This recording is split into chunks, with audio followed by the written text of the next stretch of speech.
Hello guys, welcome back to our channel. We're so excited to have you again. The issue of Igbo presidency is getting intensified as Umahi has left for APC, hoping and trusting that he will be given a chance to be the president of Nigeria or presidential aspirant of APC come 2023. But guess what? Before he even went there had been a lot of Igbos, a lot of Igbo politicians who had already expressed interest in being the president of Nigeria if it is truly the turn of the Igbos to present a candidate. And I tell you the truth, the list is long, but one person who had decided to speak out loud and which has his words have triggered so many reactions on the internet is actually the former governor of Imo State, the Rochas Okorocha. He has stepped out to express his interest in becoming the governor of, the president of Nigeria. And according to him, he says that one thing he will do is to balance every unbalanced equation. It's important. Let's just look at what he had to say when he went to his state, when he visited his state, exactly. And the former governor of Imo State, Rochas Okorocha, has promised Nigerians that if he yields to the clarion call by some Nigerians to contest presidency and wins, he will ensure that the perceived political unbalanced equation of things in all parts of the country is balanced. The senator representing Imo West Senatorial District disclosed this yesterday at his residence at Speedbat in Owerri, capital city, when a southeast-based political pressure group known as Igbo for Rochas Movement 2023, led by Jeff Nwoha, staged a call of beckoning for him to contest for the presidency in 2023. According to the former two-term governor of Imo State, Nigeria needs to be fixed to bring it on track. He said that there was need for the country to be on the right pedestal. According to him, he said it is a wake-up call to balance these unbalanced equations in the Federal Republic of Nigeria. Nigeria can only vote for persons that can guarantee peace and unity of Nigeria. If I must run, it is not for the profit of the job, but for peace. If I must run, there will be free education. If there is any problem, I have the capacity to fix it. Those were the words of Okorocha. He said that his offering of free education for the less fortunate has made 6,000 to graduate and 25,000 undergoing training in foundation college. And, this has triggered a lot of reactions from Nigerians. And most people are saying, Okorocha, not you. If there's anyone that we can give a chance to rule our country, Nigeria, is not Rochas Okorocha. And this is coming from the Igbos, I tell you the truth. But first of all, let's retrospect. Let's look at his 8 years in office as Imo State governor. Were the people satisfied? That is the first question that he must answer as the former governor of Imo State. Were the people satisfied with your service? Because if you're looking at Nigeria as a country and you need a politician who maybe had been a governor or may have been in any position of leadership to take over Nigeria, especially at a critical time like this, it must be someone who have a track record of successful leadership.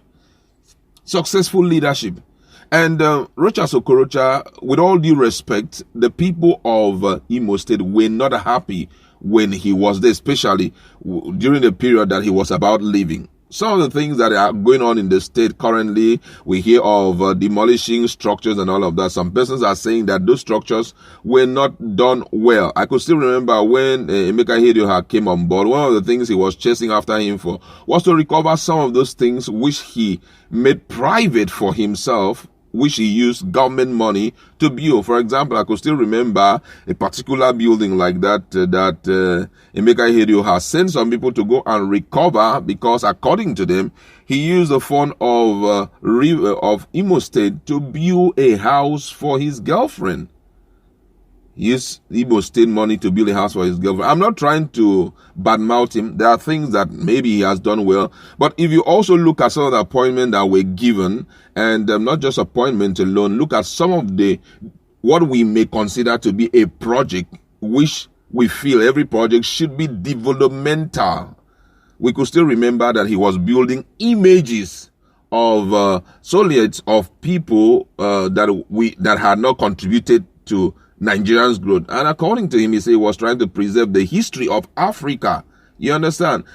People were not happy. Some of those things have been pulled down because they just believe that it was of no value apart from historical value. It's not really much of historical value. And considering the situation of the country, we are not looking for historical value. We are more concerned with economic development of the country first. When you're talking about historical facts and all of that artifacts, you can look at the internet and all of them are stuck there. You want to know the first president of South Africa? It's there. Do you want to know the first woman who was the president in Africa, president of a country in Africa? It's in the internet. We can dig it out there. So going around doing all of that made the Imolites not to be happy. You understand? So right now, expressing interest to become the president of Nigeria, how possible would he win? I try to, I'm not kind of campaigning for anybody, but if you look at some of those who had been in position of leadership, I will give it to Umahi. Now, I'm not trying to sing his praise, but if you go to Ebonyi State, the Ebonians are really happy with what he has done so far. He's not just a too much talk person. If you go to Ebonyi State, developmental projects, they are there. You know, the Ebonians, I've met some of them, they'll tell you, man, we're satisfied with our governor. We've been complaining of issues of bad road in the southeast and all of that. If you go to Ebonyi State, it's a different ball game. The guy has done his best. At least, if you can handle a subset of the country, you know, that you find yourself, then Nigerians can say, no matter the unbalanced equation, whether in the area of insecurity, whether it's in the area of economic development, whether it's in the area of education, job provision, poverty, this man can fix it for us. Because at least when we gave him a small portion of the country to manage, he was able to manage it well. That is what people are looking at, not someone who does not have a good track record. When he left the seat, people were really happy that he left. You understand? And when he wanted to bring in a substitute, people reacted. He wanted to bring in his son-in-law to be the man, you know, the second in command, to be the governor. People reacted immediately. And the reaction was born out of the fact that when you were there, we didn't see you do something visible and provable. You know, you didn't meet up with our needs as expected. So I don't think that Nigerians will really give in to this. As much as he's a great guy, he has so much of philanthropic attitude that he likes to give. It's kind of, you know, but then Nigeria right now has gone far beyond just that.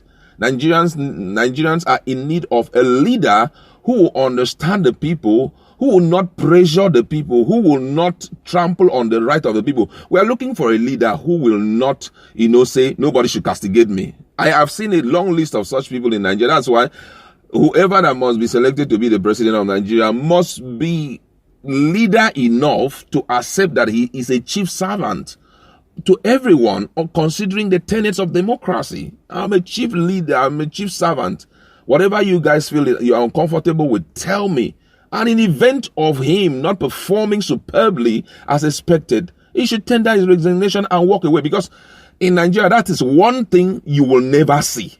In Nigeria, we are damn too, you know, greedy. So right now, featuring someone who will be rejected, it's not good. Because when we are talking about leadership also, you have to take into consideration all of that. We are not looking for someone who will come in and will continue with the story. Nigeria needs someone who will stand tall, someone who will make us, we will be proud that we have gotten a president. Look at a place like UAE, talking about United Arab Emirates, just the few things that they have done.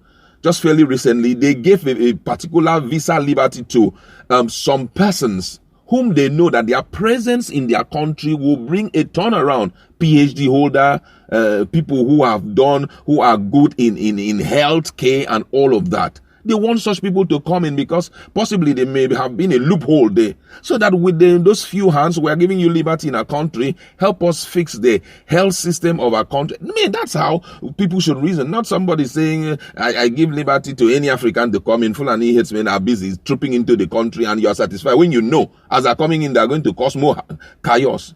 We need a representation. Someone, when we see him stand out, Nigerians would just genuflect in his presence and say, sir, well done. That's the kind of person we need. But however, Nigeria is a free country. Democracy allows everyone to contest on whatever platform for whatever position. So let's just leave it there. He said that people are asking him to contest. Let's see how it's going to turn out if only the other parts, the other sub-regions, that's the other geopolitical zones, will grant the Igbos an opportunity to present a candidate at least in either of the two major political parties in Nigeria. That's where we would like to leave it. Go to our comment section. Let's interact. What's your position about the statement made by Okorocha that is out to ensure he balances all the unbalanced equations?